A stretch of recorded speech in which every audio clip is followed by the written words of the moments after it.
Welcome back, racing fans. As you can probably tell, obviously, I've been given the job of hosting this week with the two boys. We're going to go over the last weekend's racing and basically predominantly around the National Hunt, but also touch on the Breeders' Cup, given the fact that myself and Jay obviously did a preview and we had a bit of success as well. But first of all, obviously, to check in with the lads. Joe, how you doing? Yeah, I'm good, mate. Good. I'm glad you're hosting. You're less awkward than me, so I'm really looking forward to it. So I can just sit back and relax and talk about the horses because that's my favorite part. So yeah, all good, mate. I like the compliment, but I won't go that far. In terms of less awkward. Mr. Wrenn, how you doing? Good, Liam. Thank you. A few days off, a couple of rounds of golf. Yeah, enjoying Any it. kept good? kept Enjoying sending very in the much at the pictures, moment. didn't he? He did, yeah. It was quite annoying when I was trying to work. Yeah, yeah. It's good. It's good to get out. It's good to get out. Good man, good man. So yeah, we're going to review most of the weekend's racing, and we're going to relate it back to Cheltenham markets. There may be some that are relevant, and probably plenty of others that aren't. But obviously, as we go through this each week, more and more will become more and more relevant to the Cheltenham Festival over the course of the season. We will start though over in America, Jay, and obviously we're not going to touch on every single race that we covered. But we had a bit of success, I think, from the pod. Obviously, Forever Young went and won. I think Japan are probably still celebrating. I know Joe does want to talk about it, but he put up a big price winner as well, Ante-Post. But Jamie, just to come Be to so you. spicy coming around the corner. It just made it just. I was just baffled. I thought I'd give it a shot. Found one and it won. I'm retiring from the Breeders' Cup there. Want to know? Yeah, one and done. That's it. Job done. Fair Sorted. enough. If anyone Uh, asks how good I am at the Breeders' Cup, I'm just 100% record. So completed it, mate. completely. So, Jamie, I tell you what, obviously, as I say, we're not going to go through every single race, but give us your top three moments or top three races or whatever it may be. Obviously, they're of your own opinion. So, in at number three, what was your third best moment of the Breeders' Cup over the two evenings? I go a joint third. The fillies sort of mile juvenile turf and juvenile turf for the colts. Valentina, I thought was very impressive, and it was a great ride by Oshie Murphy to get through where he did, beating the horse of the Ballings for the Judgment. That was a good run, but from I suppose really three was from stall 14 as well. Like like instead the way it won, Smiley and Gira, and the way it sprinted down the straight was very impressive. Would I be in a rush to go backing him next year for things as a 3-year-old? Probably not, because he's had a very hard 2-year-old campaign, and he probably wasn't number one at Ballydive, but he's done a great job all year, and he's run against danced every dance, the Morney, the Dewhurst, one in America. Was it a deep race compared to ones in Europe compared to 2-year-olds? Probably not, but it's just the way he won, Liam, and he just blew me away with the turn of foot down the straight. And yeah, Similian did very well, and yeah, I suppose he'd be up there now as one of the champion 2-year-olds, wouldn't he? Because of what he's done all year. No, fair enough. And I did mention to you on the preview that we did, would it be a concern that Ryan Moore's obviously not in the plate? You said no, and obviously you were right. Stall 14, widest of all, did not matter, did it for him? Number two, then, Jamie, your second best moment of the Breeders' Cup. Oh, it'd have to be another stone 14, wouldn't it? It looked like he wasn't going in on the far side. And Dylan Brown McMonnell, newly crowned Irish champion flat jockey, proved what a very good jockey is. If you go back and watch it, he came out, he dragged him all the way back over the inside to the inside of the track, brought him out again, and he absolutely hosed up coming down the straight. For possibly now you can say he's the greatest, one of the greatest trainers of all time, if not the greatest trainer of all time, Willie Mullins, to do what he's done. That Melbourne Cup though is still probably bugging him, and eventually he probably will win that. But I'm in shock, to be honest. I didn't think he was good enough to win a Grade One over a mile and a half. But maybe that's what they thought. That's their chance to win a Grade One over a mile and a half with him. Mini Hawk, disappointing. You can't say she wasn't in love with the track because she looked like she was there to come to win. I might have a theory about Mini Hawk till I'm proven wrong. Is that I think Dayrise probably broke her heart in the Arc, and she had a hard race in the Arc. She's danced every dance this year: Chester, Epsom, Curra, York. Um, Obviously was put away for the Arc, but when Dayrise came to her that time, I think he might struggle. You know, it's like I go off point. Like it's like 6.5 beaten by we'll get to Aaron's entitlement. 6.5 was beaten by Coral Mustard in Sligo. I'm like, I think 6.5 will ever be right after Aaron and Tightman broke our heart in the Mayor's Novice last year, and I think that's going to be the same theory with Mini Hawk. I think DRS might have broke our heart. Rebels Romance obviously was disappointing, but I think this was a deeper race. Was it a deeper race because Mini Hawk disappointed and Ethical Diamond? Well, I'd say people sentimentally backed Ethical Diamond. I'll put it that way because of Willie Mullins, but Rebels Romance been around a long time, so do you know what I mean? And look, it's won 2 Breeders' Cup turfs, so you can't complain, and it's been an absolute global superstar. I've seen people spitting feathers this week. The fact that Ethical Diamond was 4th in the county hurdle off whatever mark it was in the 130s or whatever. I don't think you'll ever see it back. Might. Like they do the same in Absurd. Absurd won county hurdle, won the Sussex champion hurdle at Plumpton. The only reason I won that because Willie Mullins is going for the title. So maybe something like Ethical Diamond will probably win that or something next year. Would I touch it for the county hurdle? No. Fair enough. And I know there were a few comments in the comments section, Jamie. So I think I know where you're going with your favourite moment of the Breeders' You've Cup. got to love a bit of banter, though, Liam. Do you know what I mean? Like you've got to love a bit of banter. I enjoy it, and people think they're getting under my skin. They're not. I really enjoy it, but my theory was proven right, and people then comes back at me saying I was actually talking that I wasn't right. But, go back and watch the race last year. He stumbled out the gate, and he went all the way around wide. The dogs in the street. Stevie Wonder could see what he did this year. He got out well. He was up the inside. Buick hugged the inside, and that's the only reason he won. He got lucky this year compared to last year. I will say that with the run, and like another day that gap closes, and he would have been beaten. But yeah, I was satisfied. I enjoyed it. I really enjoyed it. I had a good giggle after it. It was good fun. I bet you did. And that's what it's all about, Liam. It's all about. Yeah, look, it's all harmless banter. As long as no one takes it too far, we can have a back and forth. We're all going to get things right and wrong as the season goes on. It's like, yeah, let's have a bit of fun. Why not? But yeah, it was good for my pocket. Yeah, I did think of you clutching a few 20-euro notes in your pocket when he went and won. Keep going with the 20s, mate. Keep going up a bit more. Give me a bit of credit, please. Come on. Perfect. Cheers, Jay. And we'll roll on then to the National Hunt, the proper stuff. We're going to try and do it in some sort of order. It's not going to be chronological, but we're going to try and do it in kind of divisions, I suppose. We're going to start with probably the standout entry and bumper race of the weekend. Skerry Hill won, of course, at Down Royal, where Gordon was racking up a 4-timer. And probably should have had a 5-timer, I think, on the Friday as well. I definitely should have done. Jay, I'll come to you first. Skerry Hill, what do you make of his performance? You'll have to see him again, Liam. Small runner bumper. You might get carried away. I think people might get carried away because of the colours. Ronnie Bartlett colours. The second came to him and he went again. The second horse was greener than him. I'd have to see him again. I don't think he might not stick. I don't know what Gordon Elliott said. He might not stick in bumpers. I think you might see him now as hurling. Would I be in a rush to back him for something along the line? My answer at this present moment in time would definitely be no. I'll hold fire with him. I'll see the judgment in the next run. I don't know what to make of that. Do you know what I mean? I just don't.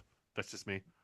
No, fair enough. As Jay's mentioned there, like, would you back him for something? I think he'd have to be a bit of a madman to be backing anything at this stage for the champion bumper, but he's 25-1, top price in a few places, Joe.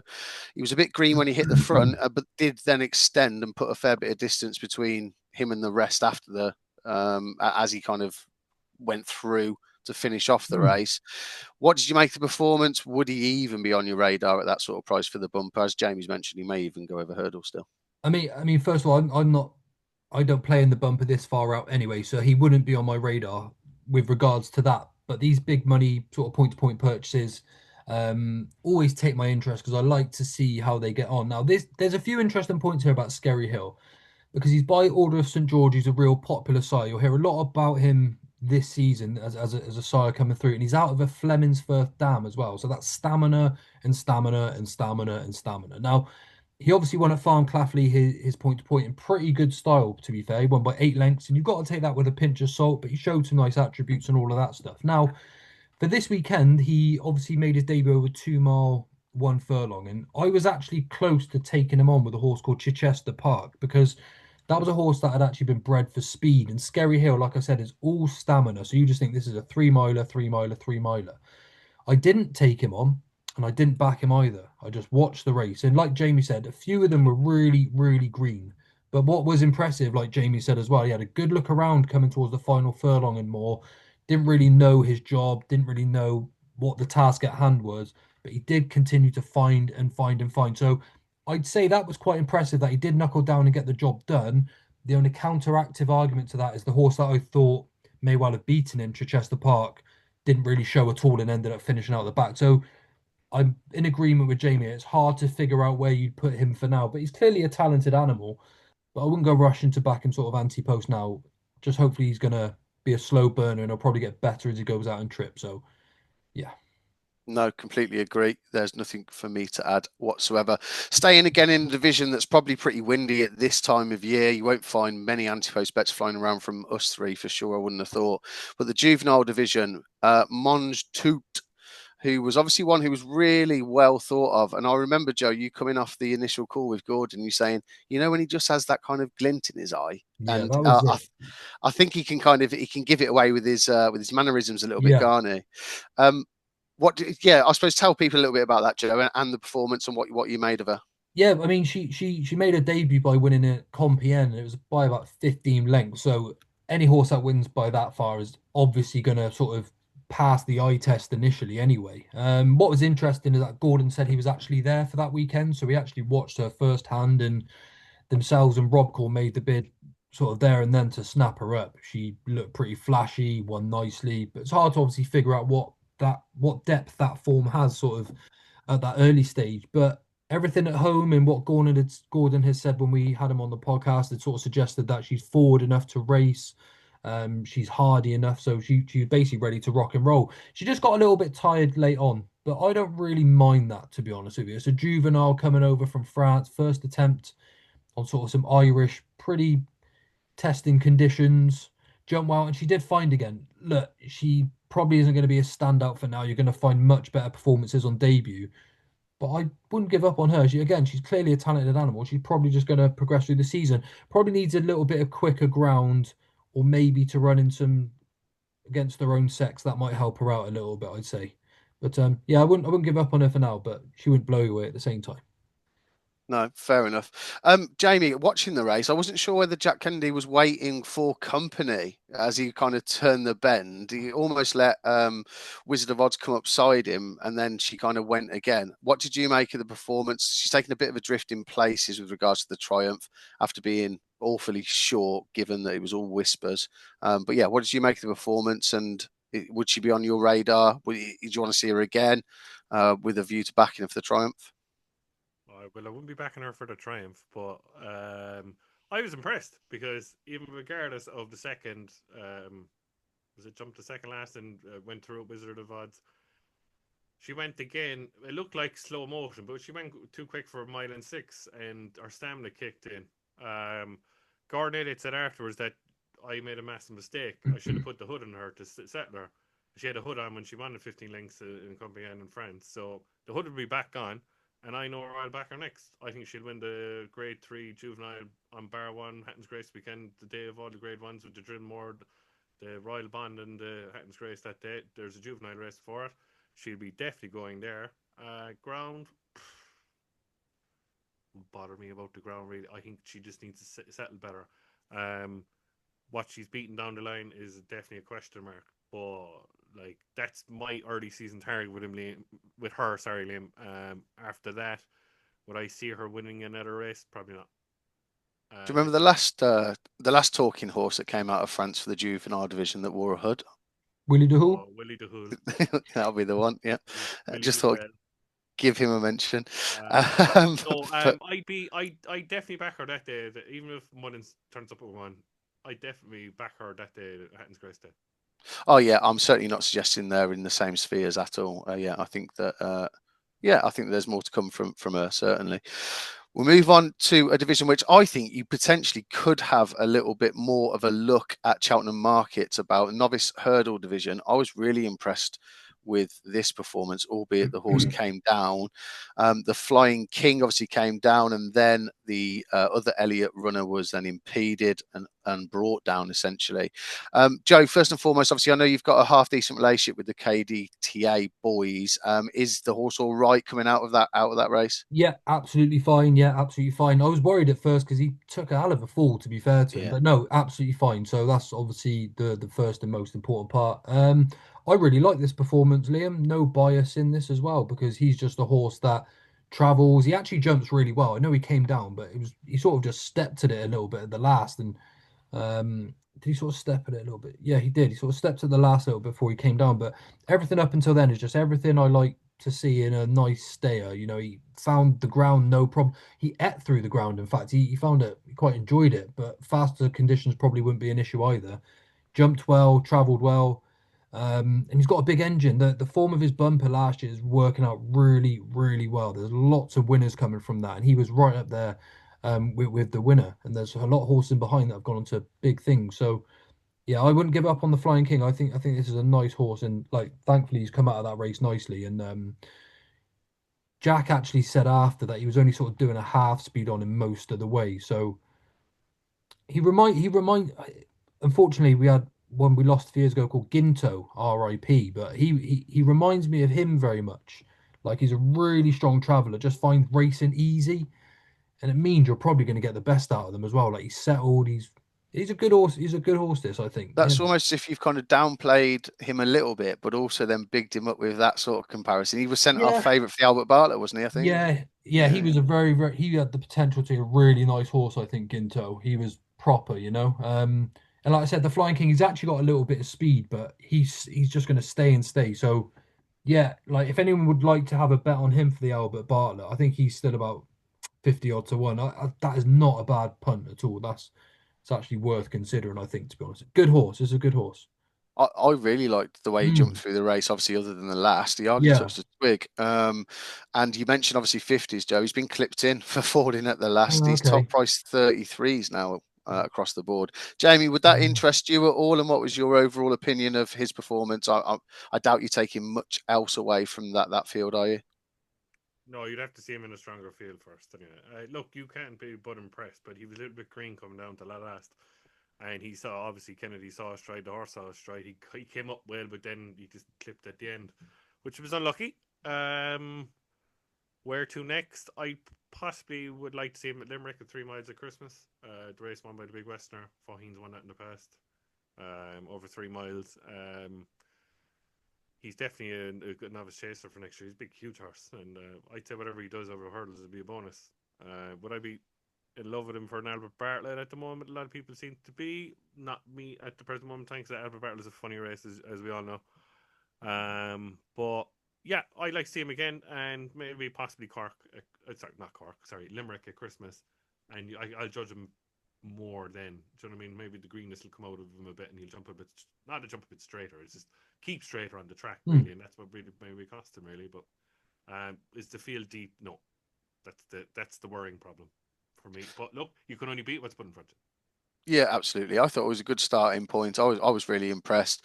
Yeah, I wouldn't be steaming in at 33s, or even if he was slightly bigger, or even if he was around the 50s. I won't, like Joe said, wouldn't put anybody off a few quid. But yeah, want to see him come out again, and obviously in a little bit of a deeper field. We'll stick obviously with exactly the same connections, Jay, and I'll stick with you as well. Romeo Coolio. This race was a little bit farcical in the end, unfortunately, due to the weather. Obviously, nothing that can be done about that apart from potentially putting the race earlier on in the card to avoid the low sun. But I think he jumped 7 obstacles in total in the end and was meant to obviously jump a good few more. What did you make of Romeo Coolio over the 2 mile 3? Do you see him coming back in trip, Jay, or stepping up in trip?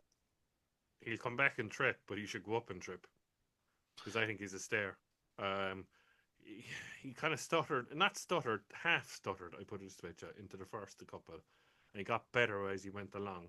But then you can't judge him because those last 3 fences are there to be jumped at down rail, and we'd have seen if he was better than he should be. Like, he wasn't as quick as I thought he would be at the start, but he warmed up, so that means to me he'd be better off over 3 miles. But maybe 2.5 is his trip, but there's no grade 1 at Cheltenham anymore, unfortunately. We keep going on about it every episode, Mm-hmm. but we'd have to move on from that. But He now said, look, he looked like Liam when he came down, even when it was on the flat. You knew he was going to win anyway because he was an extra second in the bumper to Jasmine Defoe, that he was going to run away on the flat. He looked like he was getting better on the flat, going the further he was going. Do you know what I mean? Would I be in love with him over 2 miles? No. He should be over 3. They said to trim more. Now, you have to remember, horse that we'll get onto as well, who ran and I thought was disappointing in his 3 miler, but probably is a proper 2.5 miler in Western Fold, is still a novice.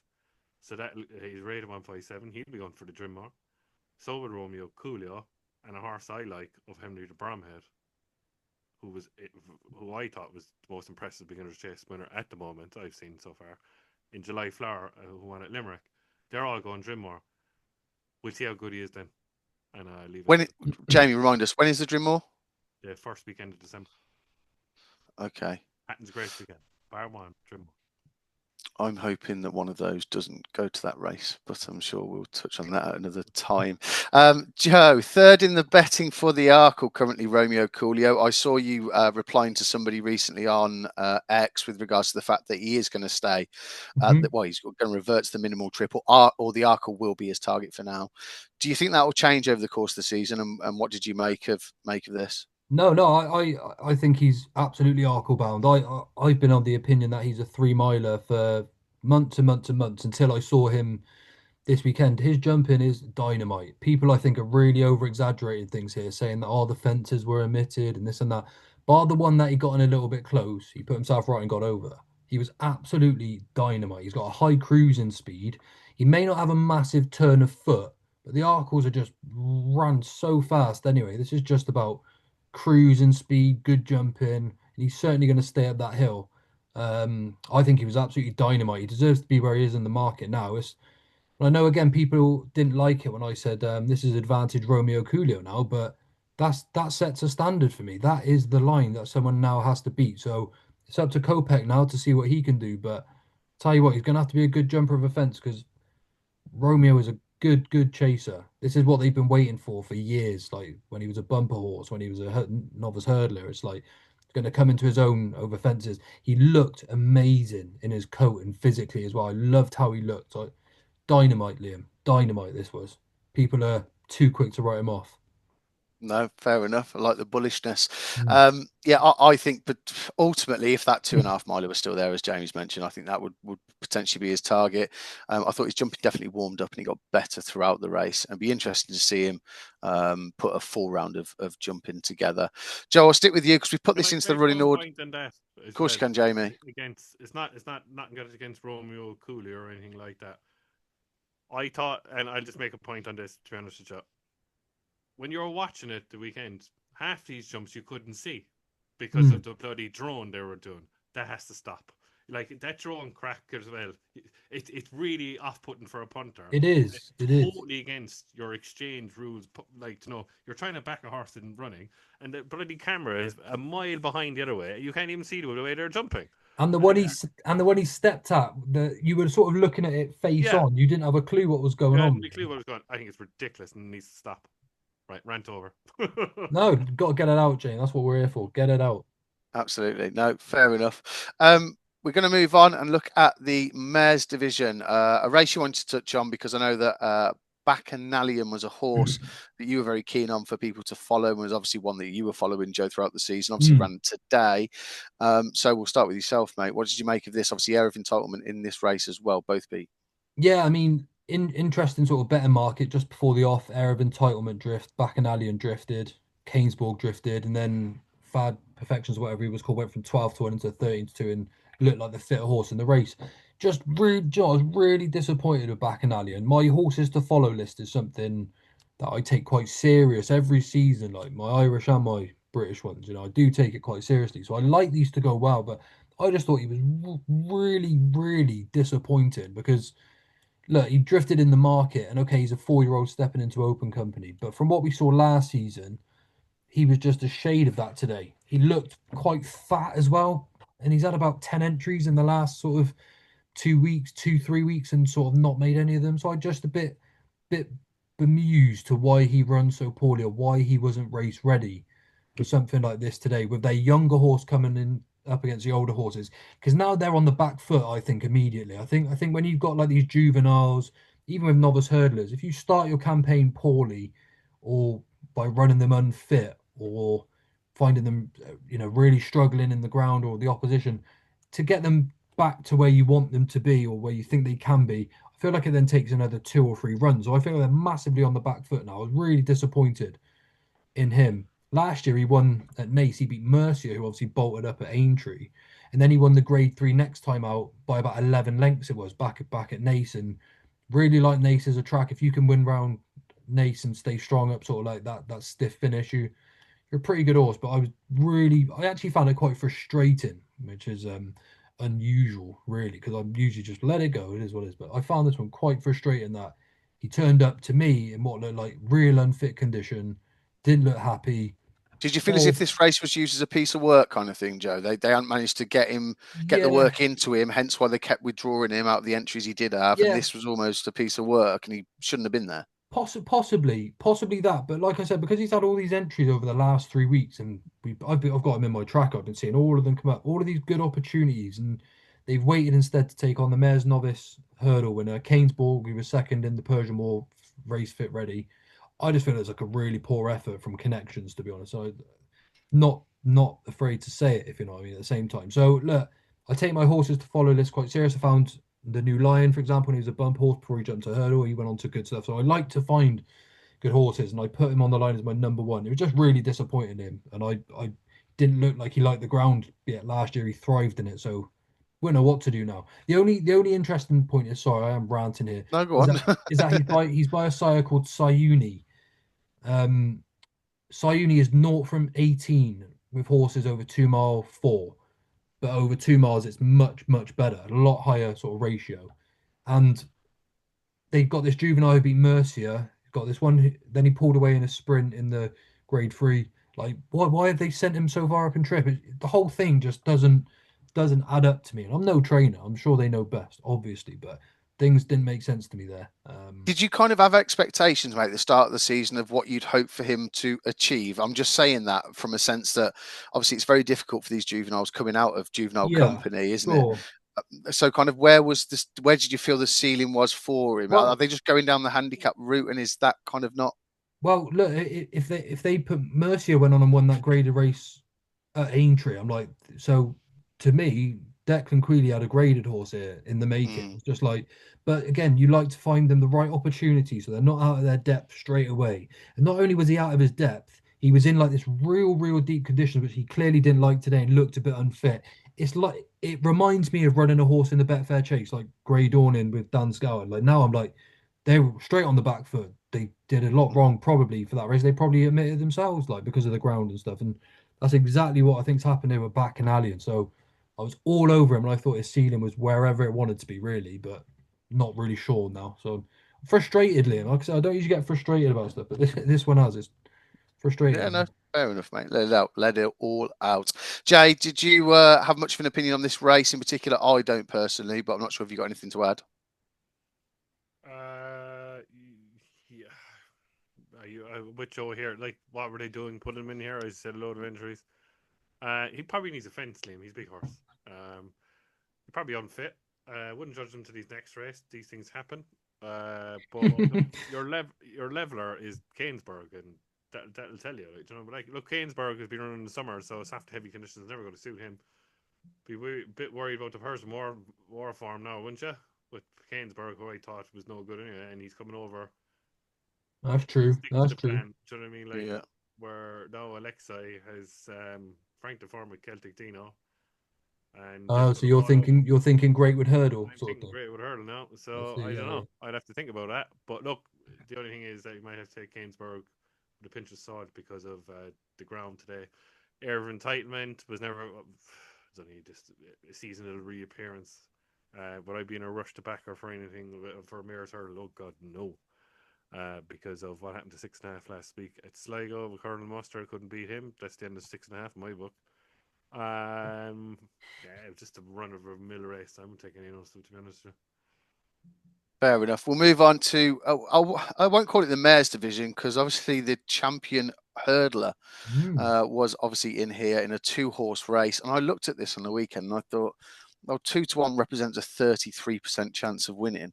But I actually just think it's 2-horse race. It's probably a 50-50 chance. There's actually value in just taking the 2-1. I said that out loud to the person I was sat in the pub with. Neither of us backed it, and Katira won by 28 lengths. Yeah, as far as you like.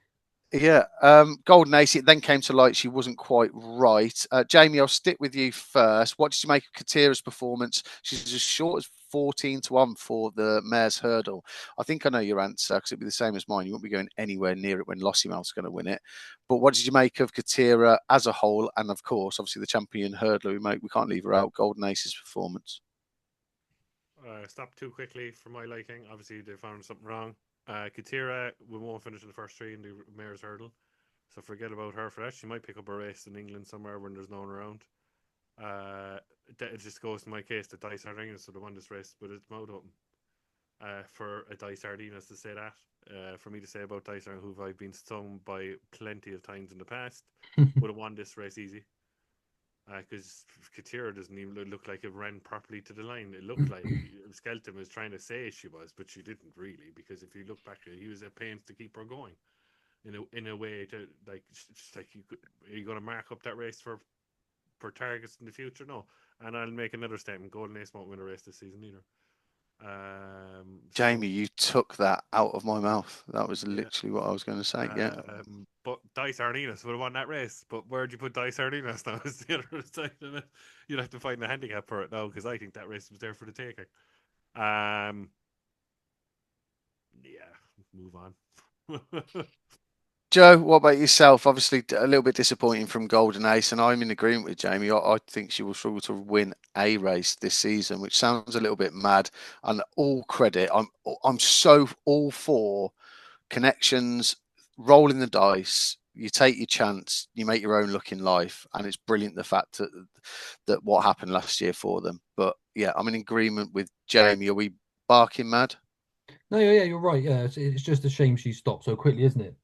Like you said, Liam, fortune favors the brave, and they got that big champion hurdle win. It's brilliant. I love it, and sort of almost sticks one to Willie Mullins for not doing it with Lossiemouth. We don't know what would have happened anyway, but it's just nice that someone took the chance and they got rewarded for it. So, yeah, look, I was disappointing. Like Jamie said, to be honest, like she did stop very quick, so it's good. I suppose they found something, whatever it is they're saying. I'm not actually sure. Look, I'd like to see her just get back and fit and ready for the champion hurdle. If we see her line up in the champion hurdle in March to try and give her, to try and retain her title, that would just be great to see. But look, Katira, I thought she was a 3 miler, so God knows what's happening with that race. Really, it wouldn't take much from it though. Yeah, no, completely agree. We'll move on to the staying hurdling division. And Joe, you gave a really good mention, to be fair, for Doddy the Great, and you didn't think there was much between them. And there certainly wasn't jumping the last. No. He was in front, and then Take No Chances was in front. And then we all forgot that Sean Bowen was on board, strong leader. Yeah. And once again, Ollie Murphy and Sean Bowen ended up in the winner's enclosure, and he lifted him home. He's not even in the betting for the champion hurdle. I've looked on Oddschecker. There's no prices for him whatsoever. I doubt he'll even turn. I doubt he'll turn up there anyhow. Is there anything really to take away from this? Is it just keep an eye on Doddy the Great for another big pot handicap, Joe? Yeah, find the right time for him, isn't it? I'm not sure when that will be because he's got an abundance of options. But when he just looks feasibly well handicapped and maybe there's a bit of support in the market, that's probably just the time to back him. That's probably what he is. Great to see strong leader win. You've got a really tough horse with a really tough jockey with a strong finish. It's like, and you get up on the final stride. It's just great to see, wasn't it? And watching some of the racing this week, and it's no discredit to other jockeys, but you watch some of the racing that happened today, for example, over here in England, and you look at some of the jockeys, and you start to see the difference. Like, it's really impressive just how good Sean Bowen is. Like they won them with strong leader, they won with Resplendent Grey, they won the Persian War with Stick to the Plan. It's like brilliant training from Ollie Murphy. Great jockey. Oh, it's just that combo again, isn't it? Unbelievable. Yeah, nothing more to say. Brilliant. Yeah, no, they're absolutely flying. Fair play to them. I think it's really refreshing seeing a trainer whose horses are all out day in, day out, and fair play to them. Jay, what did you make of this? Yeah, it was good. He got up. Took him a while to get up. I think he didn't think he was. will they do us all a favour and put Daddy the Great over fences, and so he could win an ultimate down the line? Something like that, because he's not a graded animal. In my 9 opinion. turning 10 mine though, Jay. Do you reckon a bit That's late what in I'm a the bit day? worried about. Just stick him in the ultimate and see what happens. That's about take no chances. I don't know what to do with that. Ran very well. I suppose they'll all go quite possibly to the race on Carl Gold Cup weekend. The grade 2 over 3 miles that weekend. Is it the long distance hurdle, whatever it's called? There's so many different names for those 3 miles, 3 mile staying hurdle races. Yeah, he's just a flat track horse, Liam. You'll never again see him on an undulation track like Cheltenham. And his main target of the whole season will be the Grade 1 at Liverpool, and that'll be it. Yeah, I completely agree. And then we had a fair few chase performances over the course of the weekend. We'll start with Envoi Alain, one on the preview that I said, I just want to lay him. I don't know what beats him, but something will. Turns out I was talking absolute waffle because nothing could beat him. And Envoi yet again, Envoi Alain has gone and won at Down Royal. I really enjoyed watching him win, to be fair, even though I was completely wrong. I didn't bother laying him, especially as he was drifting, obviously, on the day. He was much shorter on our preview. Went off 11-4. 66-1 for the Ryanair, Jamie. Does anything in this race point to anything for later in the season, especially the Cheltenham Festival, or is it just nice to see an 11-year-old chaser that's been around for so long win again? Oh, it was lovely to see. It'll just enhance that he's an absolute out-and-out downright specialist. Won at the Cheltenham Festival, obviously twice. Won a Ryanair, won a Ballymore Neptune, as they called it, all those years ago. Cost a lot of people a lot of money and all the ACCAs that year during COVID. Yeah, he's just mustered it down right. And look, I dismissed him too, and wrongly so. Found a 50. I don't know what to make of that. He travelled well and then came down the hill and just was tap for toe. Western Ford ran a very good race in a way because he's still a novice. Obviously, won a Galway plate. And then Affordale Fury was second to him. Another thing is like Golden Ace, but it's different. Can you see Envoi Allen winning another race? You know, Yeah, do you know what I mean? I think Envoi Allen might have one chance if he comes over to Ascot in February, maybe for the Grade 1 there. That was won by Pictori. Maybe it should be a target for him over in England instead of Ireland, because he ain't going did to win. Henry bring Jungle Boogie over to a Jungle Boogie, race yeah, last year? Yeah, last year that same day, something like that. But it'll be in that next time he might have a chance of winning a race. After that, I'm struggling because he's won his Ryanair. I know he was he second in it last year? He's done well for what he from that, but like that was his Grade 1. Affordale Fury found a fifth. You know, is it a really, really good race? Possibly not. But look, he keeps turning up. He's a horse of a lifetime. Obviously, he was with Gordon Elliott before. Now with Henry de Bromhead. He's just a star around down right, really, and that's it. Yeah, no, fair enough. Affordale Fury, is he the only one that should be on people's radars, Joe, for a potential handicap? He's only 7, which I didn't realise. Obviously, he had a bit of time off the track, didn't he? He was second, was he, or third in the Albert Bartlett? Like, he was definitely yeah. 3-figure price, 100-1, was he, or something? He was second to stay away from the Bartlett. Yeah. There you are. And I think he was about 150-1 on the day. Or is there just nothing to take out of this, mate? I don't really know enough about him, to be honest, like about his profile and stuff, to be honest. I'd actually have to have a proper look, but he just doesn't interest me for whatever reason. Maybe that's why I haven't looked into him enough, to be honest. But look, Envoi was just brilliant. He looks amazing as a horse as well. He's like a real lovely, picturesque horse. Again, nice to see that for Tom Malone, who bought him. We had him on the channel, which is awesome as well. So it's nice to see the people that have supported us get some winners out there as well. And he's just a brilliant horse. But like Jamie said, that's probably his Gold Cup and should probably be him done for the year with regards to winning. But I love him, lovely horse, and fair play to Connections. No, fair enough. Firefox we'll move on to and stay in Ireland. Joe, what did you make of this? Again, for me, it's a little bit of a nothing race. Gorgeous Tom was a horse I was so keen on last year. Croke Park's another one who's so likable, jumps so well, but Yeah. does he lack that engine? Yeah, I think they all do really. The fact that Firefox won it, to be honest, sort of tells me the story. And that's no discredit. He's obviously a fair tool, but he's nothing spectacular. He's been put in his place in a lot of Grade 1s, and just a race that didn't really interest me. Nothing really to add there, but look, Bective, Stud, and Gordon managed to get a win out of Firefox. That's impressive enough, and be much tougher for next time anyway, whatever they do with them. So, yeah, nothing really to add, to be fair. No, Fair enough. Jamie, what about yourself? Yeah, I was delighted. I tipped him in a pod. I just had a feeling he'd win this race, regardless of the price. I know it's skimpy. Yeah, I'd struggle to see where he's going to win next game. It's like Envoi there. You struggle to see where these horses, like Gordon Elliott, seems to have horses that are not not fully grade one horses, and they're stuck in no man's land. Mm. And he's Yeah. a lot of them, like a Found a 50, like a Firefox for the Moran connections. They're stuck in limbo in the 150s, not quite 160 horse. And when Willie Mullins comes along, then they're just wiped out of the park. And yeah, I think Firefox is in that. Gorgeous Tom, I don't want to make it him. And Croke Park has been a huge disappointment in my book. He's very disappointed again. And you could see by the price he was. He wasn't like when he opened at 7-1. I was like, this is madness. But he still had to give £8 to Firefox, which is madness as well because of whatever rule there is. I'm not into that crack. I don't look at those stats to be honest with you. But I just look that there was no way in God's green earth he was going to give £8 to Firefox from Don Royal the way Firefox won last year there, and he's beginner's chase. So look, am I in a rush to go back in any of these next time out? No. No, nor would I be. It's interesting you mentioned as well about Gordon's horses kind of being stuck between that grade one, like a grade 1.5 kind of horse. Yeah. I think a few of them are also stuck between trips, and I think that Yeah. also may be the case for a couple that are coming through the novice ranks now, the likes of Romeo Coolio and potentially the Yellow Clay, and they could also be 1.5 graded horses and Yeah. stuck between trips, kind of thing. Hopefully that's not the case, but obviously time will tell over the course of the season. I think probably two of the more exciting performances ended up on the British side of the sea, which is not often we can say that. Jello took a massive chance, or Charlie Deutsch, whichever way you want to look at it, whether it was the horse or the jockey, at the last, managed to get up. Fair play to Alex, who's obviously on the pod and was a big advocate of his and said he'd go and win at a nice Ante-Post price.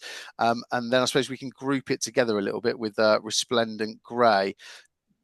Kind of similar finishes to both of those races in terms of getting up in the dying strides.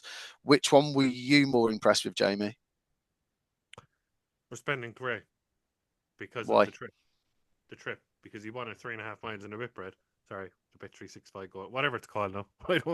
I'll always call it the Whitbread. I don't care what anyone says. It's called a Whitbread, and that's it. Colin Parker Memorial, but yeah, Yeah, go on. yeah, no, but like the one he won 3.5 miles last year. The Bet 365 Gold Cup, you mean? Yeah. At Sandown? Oh, sorry, yeah, Yeah. Sandown. Last Yeah, season. He's got a mile down in trip, and I Mm. thought he needed every bit of the 3.5 miles last year.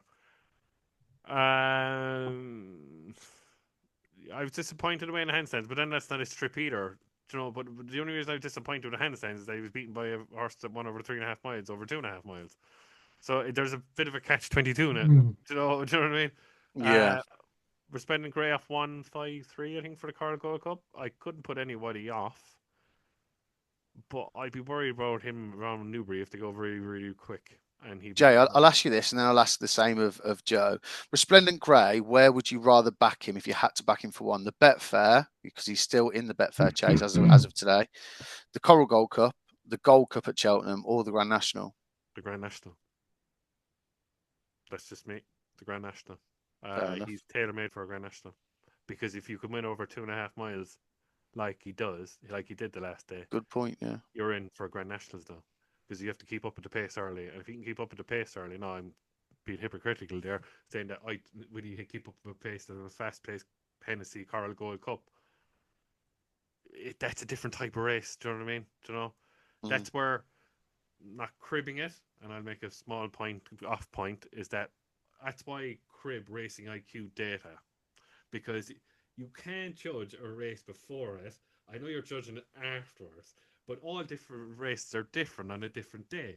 Now, if they go slow in a Carl Gold Cup, I'd be all over Splendid Grey off 153. But if they go really, really, really quick, like they used to do years ago in proper Hennessy's, like 10 men when he won it, he'd have no chance in my book because I think he'd be too far behind. That's what I don't like about that thing. Do you know what I mean? It's different to Ursula. It's like the Melbourne Cup last night was running the slowest Melbourne Cup of all time. I know the favourite originally was the favourite, and he won. He beat Goody Two Shoes, but they weren't really slow. And it was a sprint home. Where years ago you'd see that as the Melbourne Cup, they go really, really quick to the corner, slow it down, they sprint home. It was totally different. So that's the point I'm trying to make with Respending Grey, is that on a different day he'd probably win that race, but he's just more a Grand National type down the line. Jello obviously ran well, won on good ground. He won the 10-man chase last year at Newbury on good ground, and he won it for his first time over 3 miles. And I backed 10-man chase again for him. Probably the only race he'll win after that. I'd have no chance in the Gold Cup. That's just me. Yeah, you would have thought that potentially a King George going right-handed, because I think he's slightly better going that way around, would be on the cards. But Venetia suggested that no, that won't be basically part of his program for the course of this season. Joe, which one were you more impressed with out of Jello's performance and Resplendent Grey? And obviously the same question I'll come to you after with regards to where you would rather back the latter. Yeah, Resplendent Grey as well. Like Jamie said, I love that performance. We sort of briefly touched on it as well after, and I've watched it back, and the more I watch it back, the more I sort of like it. Sean Bowen mentioned, didn't he? He said he wants Haiti Couleur to be his Gold Cup horse and Resplendent Grey to be his Grand National horse. So you'd have to listen to that in the sense he's probably going to be more of a Grand National type. But I'll tell you what, he wouldn't be out of place in a Gold Cup in my mind. Call me crazy, but I think he'd run well. Don't get me wrong, he's not a Galopin. He's not a peak. I know the way you're thinking, but outside of that, go on, James. On that slight point there, sorry for cutting across you. No, go for it. Does he really have to be a Galopin or an Ido, or you're Well, thinking that's the thing, isn't it? That's the thing because there's not. Are we down the line of a synchronized? Like, do you know what I mean? Yes, yeah. Because there's not much beyond that. I know we like Gaelic, but apart from them three, suddenly it's wide open. And even with Gaelic at the moment, it's still wide open outside of the front two. Really, we don't know if Gaelic's going to get there, but obviously we think he will. So, like you said, it's wide open. Like, why not? And then you've got Factor File, who's more than likely not going to go. As you say, Gaelic, then Fast or Slow, Champ Kylie, Majbra is ahead in the betting, Grey Dawning that won't go. It's crazy. And so on. Plenty of them. You're lucky to get 8 runners in the Gold Cup in here already. I think he's run all right at Cheltenham before as well. Yeah, wait for it. We haven't said it yet. Django Bay. Yeah, Django. No, I wasn't going to even mention him. I was going to say the fact that, look, at 100 to 1, if each way Ante-Post betting and book building's your thing. Yeah, definitely. Ollie Murphy must be thinking he's 7. He's still probably improving. Yeah. And that win, I think, in the at Sandown in that Gold Cup, he beat Spanish Harlem by a good number of lengths, conceding around about half a stone. He's now rated 151. So you look at that as a form line, and that was the only day I think they applied the blinkers or something like that. The cheap pieces. That was first time. They weren't even on the last day. You can imagine that's eked out some more from him. Definitely. They'll be going back on the big days, and it will stay as well, Liam. It'll stay because as well. Sorry, just for the pedigree fans as well. He's a walk in the park. So last year, walk in the park won the Bet365 Gold Cup at Sandown. They won the Gold Cup and they won the Grand National. So like, you can see why even on his page as well as his form, why everything is like, well, hang on a minute, we might have something here. And he's only 7. Like, it's not beyond the realms of possibility that he could be a contender. I said, me and you speaking has really sort of opened my mind to the idea from this weekend, and like, it's a possibility. It's a possibility. Look, Ben Paulin thinks Handstands is his Gold Cup horse. He's just beat him. So the one thing I would say, I wouldn't give up on Handstands. It was really interesting, the comments after the race by Sean Bowen.